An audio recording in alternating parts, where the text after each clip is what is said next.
Cet épisode vous est présenté par la chaîne de podcast Zéphyr.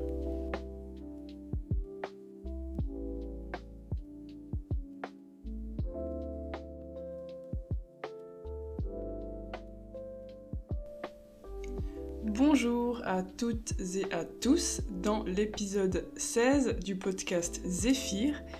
Aujourd'hui, j'ai le grand honneur de vous inviter à rejoindre ma conversation avec Marielle Massé.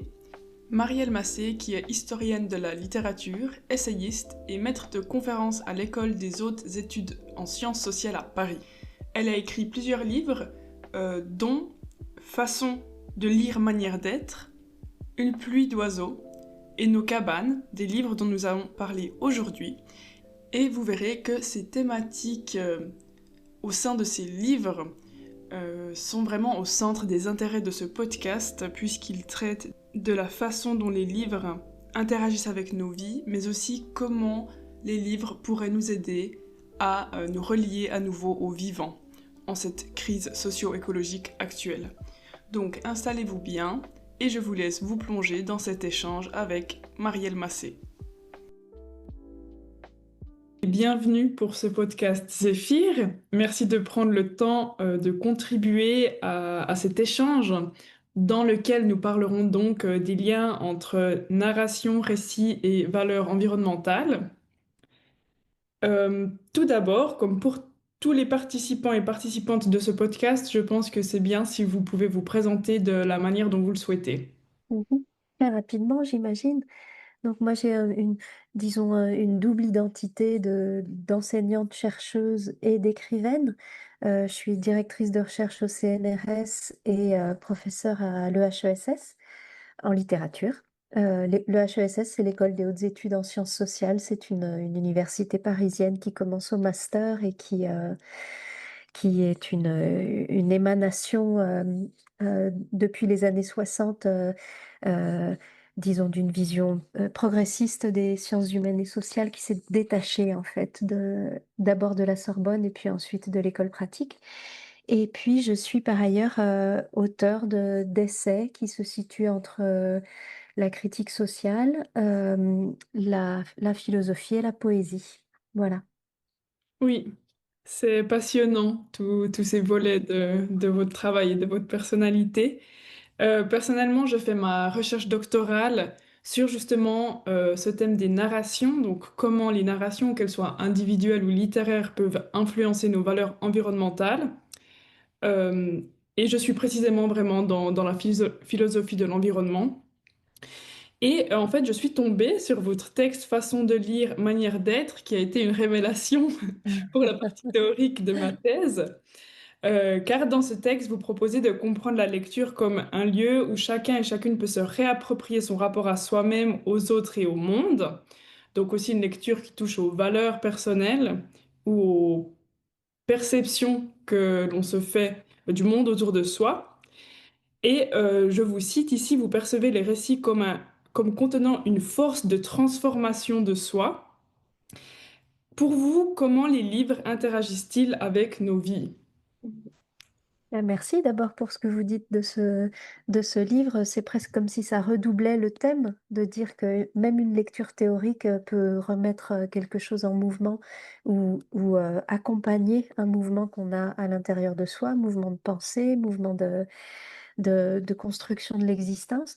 Alors, vous avez peut-être remarqué que justement dans ce livre, comment dire, l'objet littéraire ou l'échelle littéraire à laquelle je me situe n'est pas nécessairement le récit, mais quelque chose qui peut aussi être de l'ordre d'abord d'autres genres littéraires, comme prioritairement pour moi la poésie, ou le journal, ou le témoignage, euh, euh, mais aussi d'une autre échelle littéraire qui est celle de la phrase. Parce qu'en fait, ce qui m'intéresse, c'est l'effet de rencontre entre une forme, et une forme, ça peut être aussi bien une forme narrative qu'un rythme, qu'une forme poétique, et une personne, un sujet qui est confronté à cette forme, qui la reçoit, qui l'accueille dans sa lecture, mais aussi peut-être dans sa mémoire, et qui en fait quelque chose. Et donc, ce que j'ai essayé de décrire dans ce livre, c'est la façon dont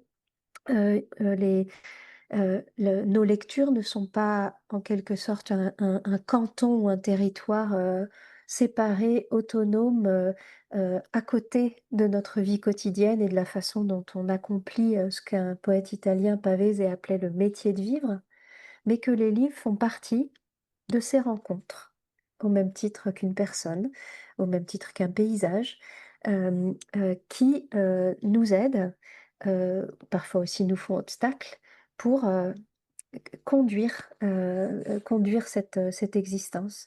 Alors les récits plus particulièrement, j'y ai réfléchi justement en termes de construction temporelle de soi. Ce à quoi un récit peut nous conduire, c'est à nous trouver affrontés à d'autres manières de se tenir dans le temps, à d'autres manières d'espérer ou de se souvenir, ou d'être fidèle à soi, au contraire de bifurquer sur le chemin de l'existence.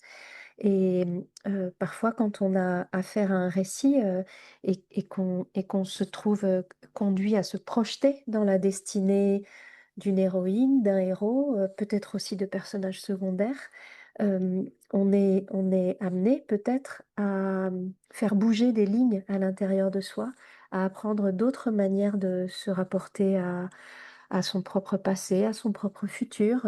Les lectures d'enfance ou d'adolescence, pour ça, elles sont très importantes parce qu'elles nous accompagnent dans des formes de projection, d'imagination de ce qui nous attend dans la vie, de ce qu'on peut espérer, de ce qui est même très au-delà de ce qu'on nous dit qu'on peut espérer et dont nous, on se dit bah, peut-être que justement le chemin de l'existence m'y conduira.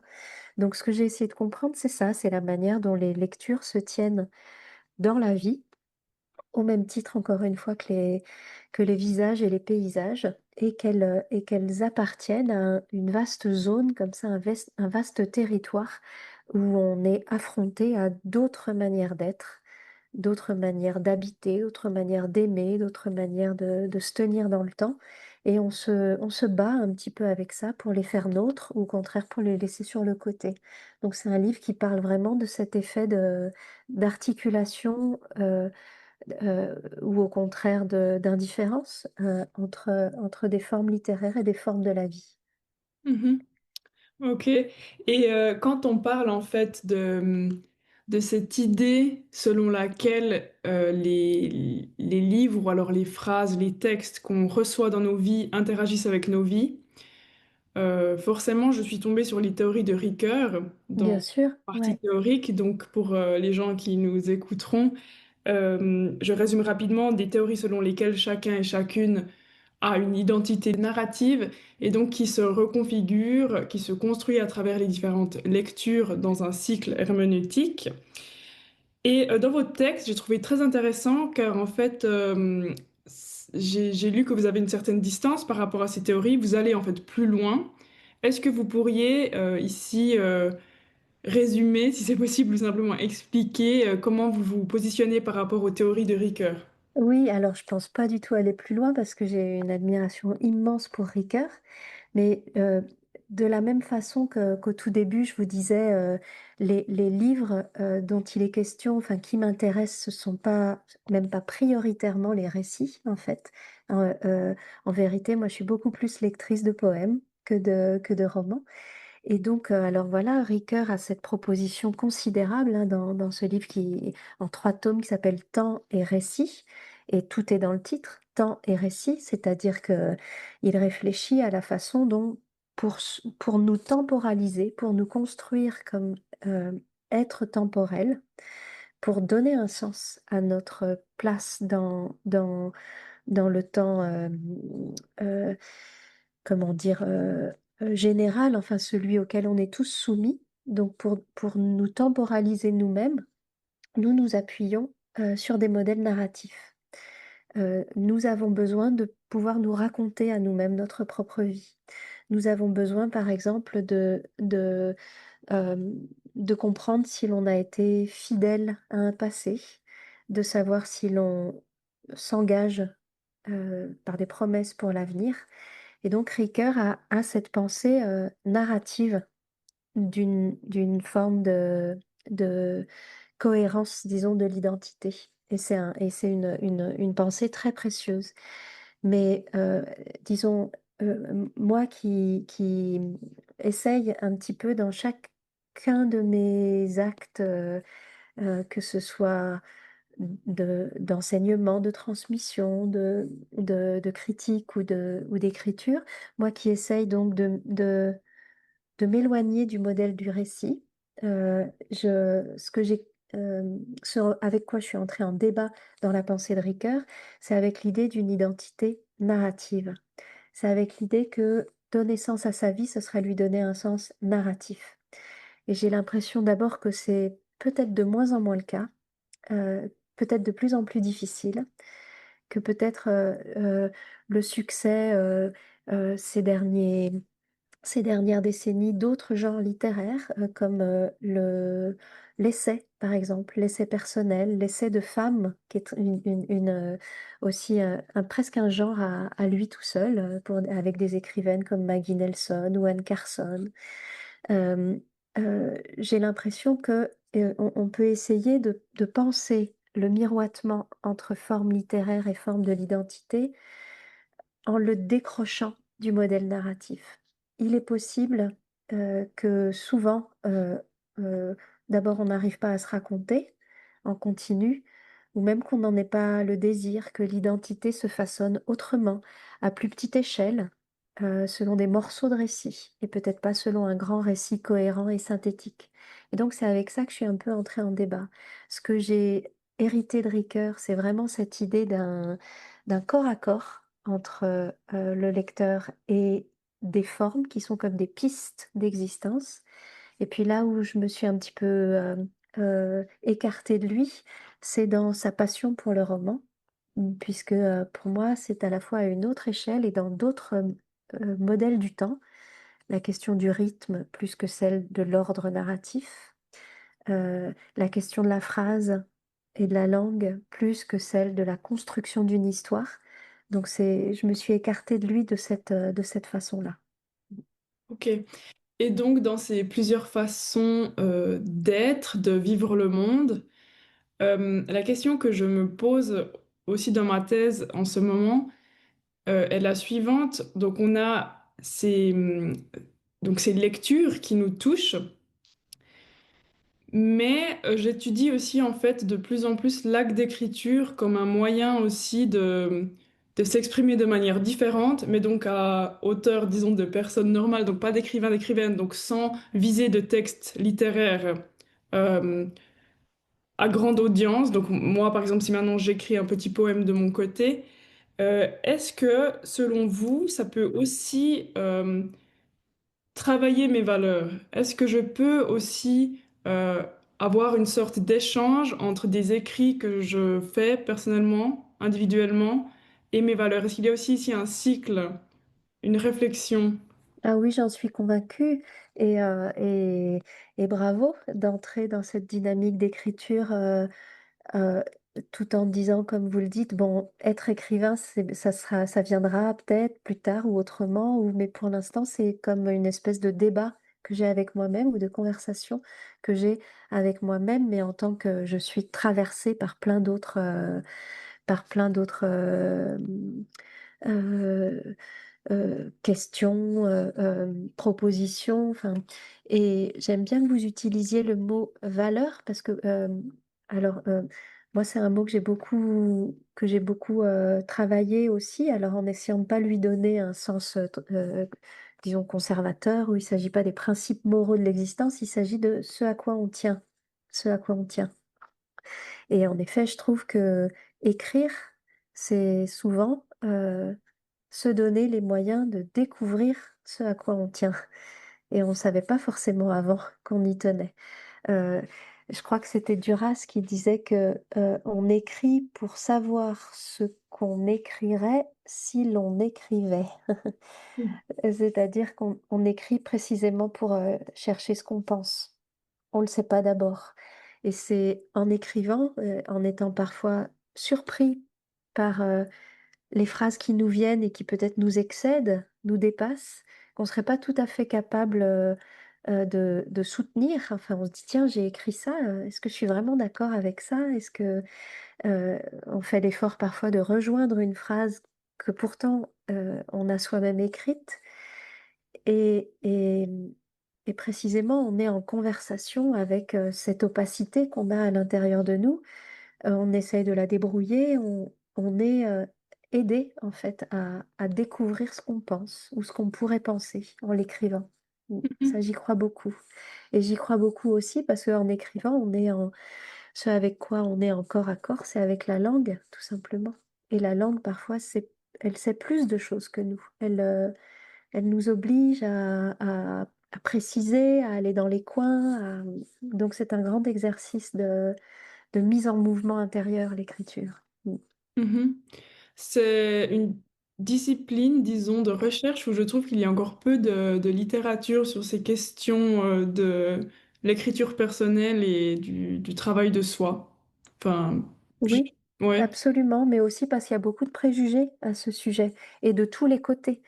C'est-à-dire, il y a des préjugés quand on pense que écrire, c'est s'exprimer comme ça, c'est laisser tout venir, alors que non, c'est plutôt de l'ordre justement du débat avec soi-même.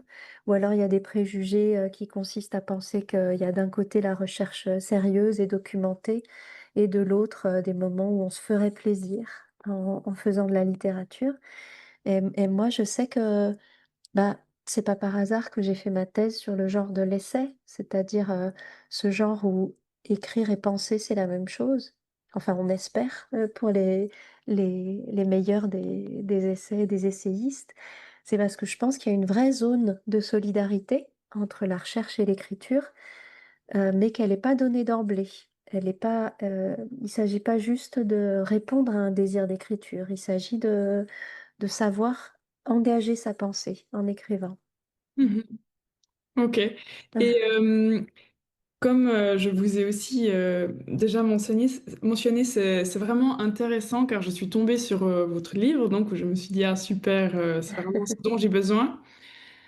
Et en plus, enfin, je le savais déjà avant, mais donc c'était une révélation encore plus grande car je sais que vous avez écrit Une pluie d'oiseaux. Oui, Et en ouais, fait, mon thème de travail du doctorat se penche précisément sur les relations entre les êtres humains et les oiseaux. Donc c'était vraiment, ça passait parfaitement. Donc maintenant, je souhaite me pencher sur cet ouvrage qui m'intéresse également beaucoup, dans lequel vous expliquez que malheureusement les oiseaux peu à peu disparaissent euh, et qu'ils sont des formes de vie qui appellent à une attention particulière et qui nous invitent aussi à repenser à nos manières de voir, de sentir et d'habiter le monde. Pourquoi les oiseaux, premièrement? Pourquoi avoir choisi cet animal? Et aussi, quels sont les liens avec vous entre les oiseaux et peut-être la poésie, le lyrisme que vous avez déjà mentionné plusieurs fois? ouais, ouais.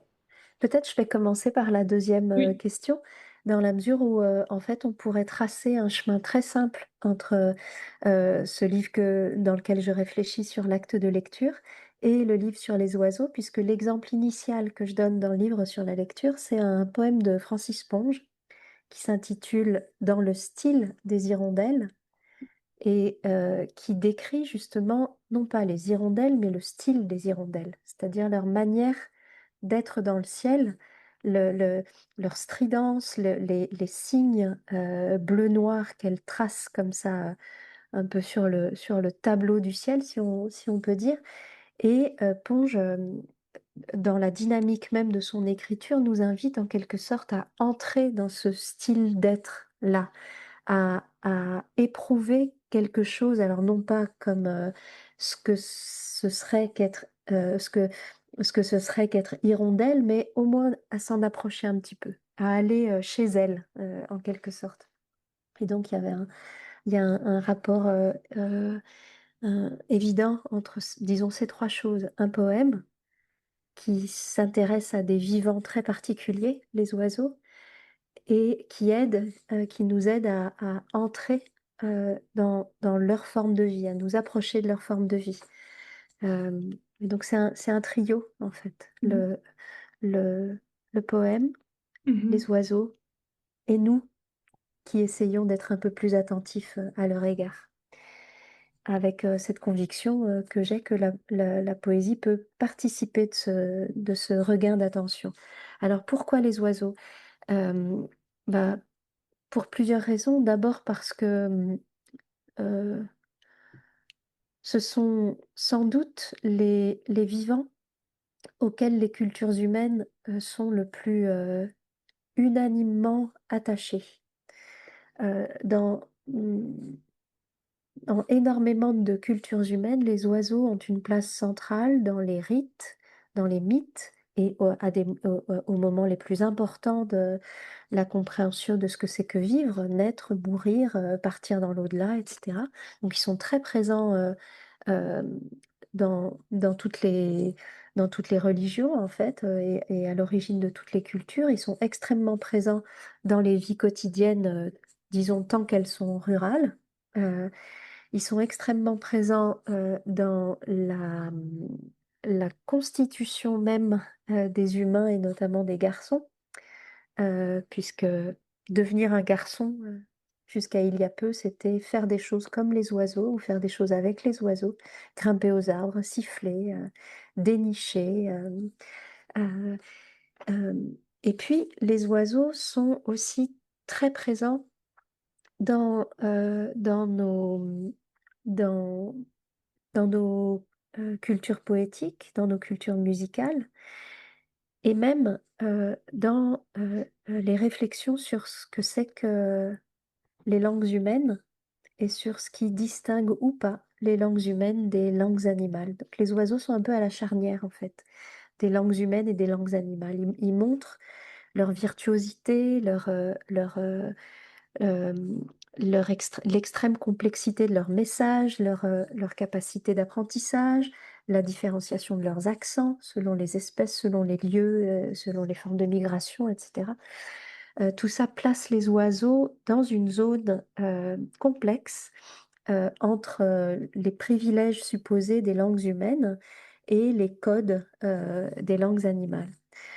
Euh, donc voilà, une force d'attachement très très grande, une place très importante dans ce que pourrait être une réflexion sur la parole, sur ce que c'est que parler. Et puis enfin, bien sûr, la troisième raison de s'intéresser aux oiseaux, c'est leur disparition, qui est pas seulement progressive, qui est drastique et dramatique, accentuée beaucoup et tout type d'environnement confondu depuis une quinzaine d'années. Et cette disparition étant directement due à l'usage des pesticides, la transformation des habitats et des lieux de nichage possibles pour les oiseaux. Donc les oiseaux sont comme des sentinelles de de l'état de santé du vivant dans sa globalité. Ce sont eux aussi qui ont porté certains virus qui ont affecté euh, des populations animales planétaires. Enfin voilà, donc les oiseaux sont à la fois des êtres d'attachement, d'émerveillement, de familiarité, de richesse extrême. Euh, euh, les vivants les plus proches de notre désir de parler et de chanter, et puis ceux dont la disparition nous touche le plus, parce que enfin, disons globalement. Et même, et j'allais dire peut-être même surtout quand on n'y connaît rien, quand on connaît rien aux oiseaux et plus généralement à la biodiversité, ce par quoi on est le plus facilement touché, c'est cette disparition des oiseaux. On est plus touché par la disparition des oiseaux que que par celle des insectes, alors que elles sont tout aussi importantes l'une que l'autre et qu'elles sont effectivement, enfin évidemment liées entre elles. Donc j'ai voulu réfléchir à tout ça, à toutes les formes de ces attachements, à ce que deviennent ces attachements quand les oiseaux en viennent à partir à quitter notre univers sonore, notre univers symbolique, et, euh, et, et au moment où, en quelque sorte, on court après leur présence alors qu'ils disparaissent. Mhm. Ok. Oui, c'est très intéressant en fait les oiseaux finalement comme espèce entre les êtres humains et les autres animaux, donc une sorte de porte d'entrée à ce monde animal. Et votre livre qui est une porte d'entrée pour entrer en contact avec ces oiseaux, Ouais. donc en utilisant le langage, l'écriture pour qu'on apprenne à mieux connaître ces espèces et malheureusement leur disparition. Et si on fait encore un pas de plus et donc on parle de la nature en général, vous Mhm. avez écrit aussi un livre, Nos cabanes, dans lequel vous partagez vos réflexions concernant différentes façons de résister face à la destruction du monde. Et vous proposez justement que l'on se construise des cabanes de différentes manières. Il y a le sens très littéral comme les ZAD, qui sont les territoires occupés et défendus par des militants et militantes, afin de s'opposer à un projet d'aménagement jugé destructeur, Mhm. souvent pour des raisons écologiques, sociales ou politiques, que l'on Ouais, voit ouais, beaucoup en ce moment en France, par exemple. Mais il y a aussi un sens métaphorique et moi, c'est peut-être mon côté littéraire, mais j'ai tout de suite vu nous construire des cabanes imaginaires, reconstruire nos imaginaires vis-à-vis du monde vivant et de comment l'habiter. Comment vous, est-ce que vous comprenez ces différentes formes de cabanes et comment se complètent-elles? ouais. Elles se complètent et parfois elles se contestent les unes les autres parce que justement ce livre c'était plusieurs choses à la fois, même s'il est très court. C'était une façon de rendre hommage à des mobilisations que je trouve très courageuses et qui viennent de votre génération, en fait. Ce livre partait pour moi de l'observation des cabanes d'un lieu très particulier, la ZAD, la zone à défendre de Notre-Dame-des-Landes, qui est tout près de l'endroit où j'ai grandi, en fait, et qui consiste en une zone humide qui a été pendant des années et des années menacée par la construction, menacée d'assèchement et d'asservissement, en quelque sorte, par la construction d'un aéroport plus grand pour la ville de Nantes, et qui n'est pourtant pas une mégapole, et qui dispose déjà d'un aéroport. Et donc j'ai observé ce courage de militants qui installent leur vie en quelque sorte pendant un temps qui n'est pas toujours bref sur un territoire, non pas pour se l'approprier, mais pour le cultiver, le défendre, lui maintenir sa fertilité de territoire agricole, par exemple. Et, hum, et voilà une première manière de construire des cabanes. Donc je voulais rendre hommage à ce courage-là. Mais je voulais aussi montrer que les cabanes, c'est souvent aussi évidemment une grande figure de la précarité. Et ces gens, ces militants, ils mettent quelque chose en jeu de leur propre vie. Et, et la figure de la cabane, elle se retrouve dans des situations tout autres, d'extrême misère, enfin des cabanes non choisies, mais qui révèlent cette fois des précarités tragiques euh, du côté des personnes sans abri, des personnes en situation de migration. Et puis il y a encore des cabanes très différentes qui sont les espèces de poursuites de nos rêveries d'enfants qui parfois sont captées par des, le cynisme d'un tourisme de luxe comme ça qui vous fait des cabanes hors de prix dans des arbres ou dans des...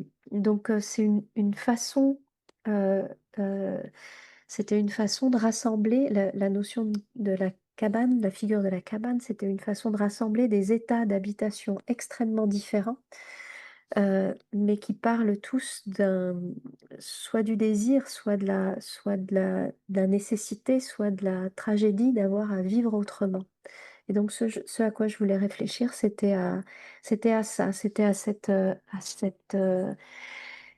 appétit, euh, soif, désir souvent très intense de vivre autrement, d'habiter autrement, de se relier les uns les autres autrement, d'imaginer le travail autrement, d'imaginer les relations, les amitiés, les rythmes de vie autrement. Et Mhm. donc, vous avez raison de dire qu'il y a des cabanes métaphoriques, parce que pour moi aussi, un livre, c'en est une cabane. Une amitié, c'est une cabane.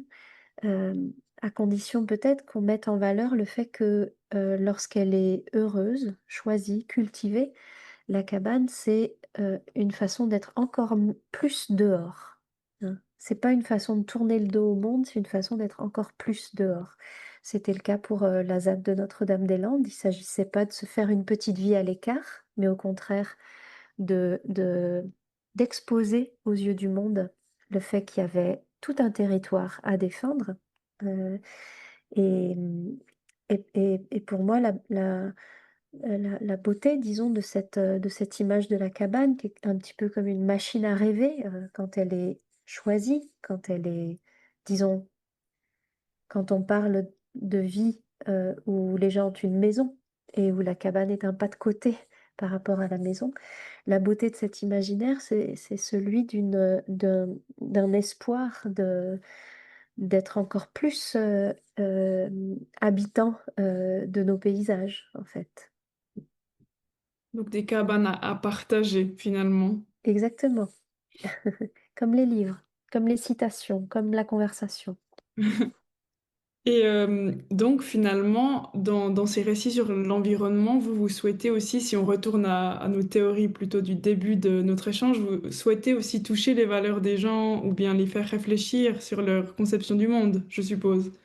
Oui, bah, je veux surtout soutenir leur courage, hein, Mm. parce que je pense qu'aujourd'hui, on n'a pas besoin.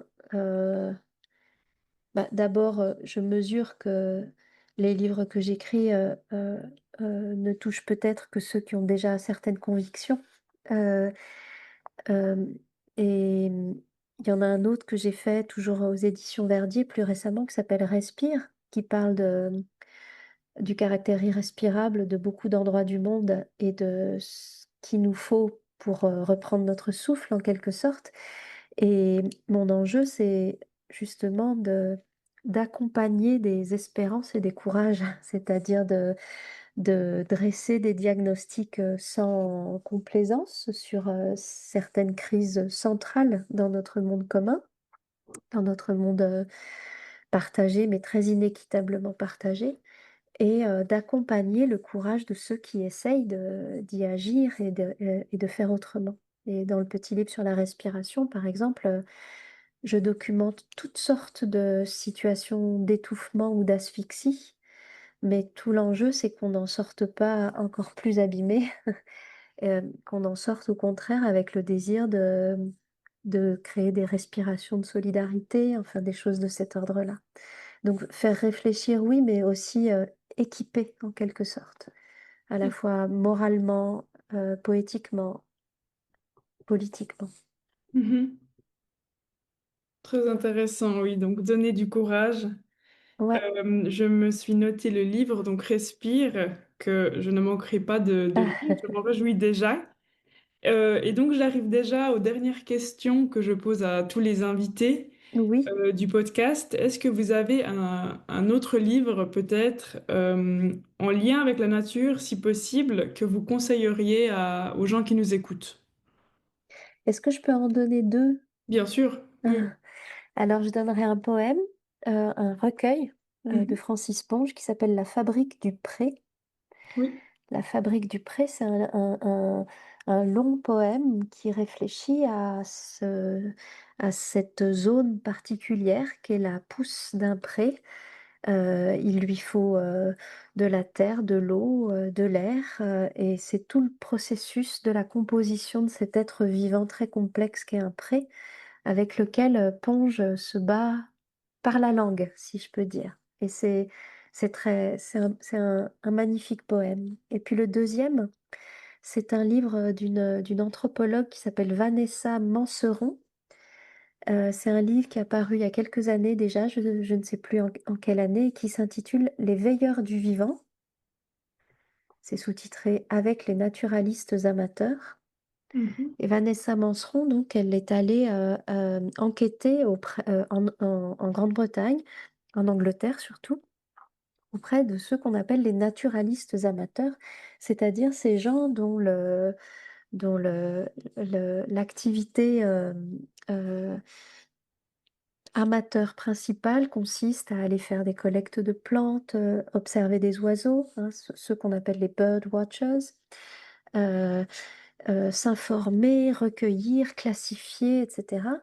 Et disons, dans chacun de ces deux livres que je vous indique, ce qui, moi, me touche, c'est que, vous savez, on dit beaucoup que notre culture euh, occidentale est totalement dépourvue de tout attachement réel à la nature, qu'elle a dressé un mur entre nous et la nature.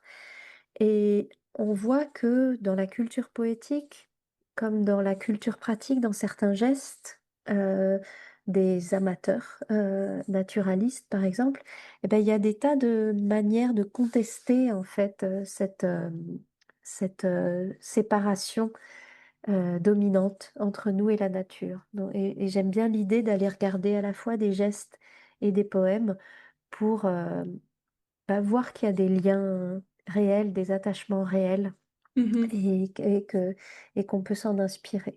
Mm. Mhm. Oui, c'est très intéressant. Dans mon projet, on s'intéresse aux valeurs relationnelles, donc toute cette relationnalité que l'on a avec la nature, Ouais, même en étant des sociétés occidentales. Donc, ouais, bah, le livre de Vanessa Manseron va vraiment vous intéresser, je d'accord, pense. Mm. super, merci beaucoup. Et finalement, j'essaye d'inviter ici des auteurs, autrices, chercheurs, chercheuses, écrivains, écrivaines. J'essaie d'être le plus varié possible, de façon un peu domino. Donc à chaque fois, je demande à la personne invitée, est-ce que vous auriez une suggestion pour la suite? De quelqu'un avec qui vous pourriez être en dialogue autour de ces questions Voilà. de, de, de récits, de nature, Mhm. bah, là encore, je pourrais penser à plusieurs personnes. Il y aurait Pierre-Olivier Dittmar, qui est Mhm. un historien médiéviste, Ok. qui vient de sortir un livre considérable, 15 ans de travail, qui s'appelle L'invention de l'animal, Mhm. qui est une immense enquête sur le moment où la catégorie d'animal est apparue dans la culture occidentale et euh, le moment où s'est posée en quelque sorte au Moyen Âge une, euh, une sorte de division ou une différenciation entre qui existait sous d'autres formes, mais qui a pris un visage très particulier dans la culture médiévale. Pierre-Olivier Dittmar. Et puis sinon, je pourrais penser à une créatrice sonore, euh, compositrice, navigatrice, bioacousticienne, qui s'appelle Aline Péniteau et Mhm. qui a beaucoup réfléchi aux échanges possibles que l'on peut avoir avec des baleines, des dauphins. Échanges possibles ou impossibles. Mais qu'en l'occurrence, elle a suscité depuis le pont d'un bateau avec des audios naturalistes, enfin de façon très concrète. Mm. Mhm. Ok, oui, donc les deux propositions ont l'air très intéressantes. Je vais tenter de contacter ces personnes. Bah, super, merci beaucoup d'avoir pris ce temps. Merci Zélie, merci à vous. Je vous souhaite une bonne journée. Merci, Au merci. revoir. Au revoir. Ce podcast est terminé. J'espère que ça vous a plu. Toutes les références citées seront en note du podcast. Je vous remercie de nous avoir suivis. N'oubliez pas de vous abonner sur Instagram, sur Spotify ou de nous suivre sur Culture et Communication. Merci beaucoup.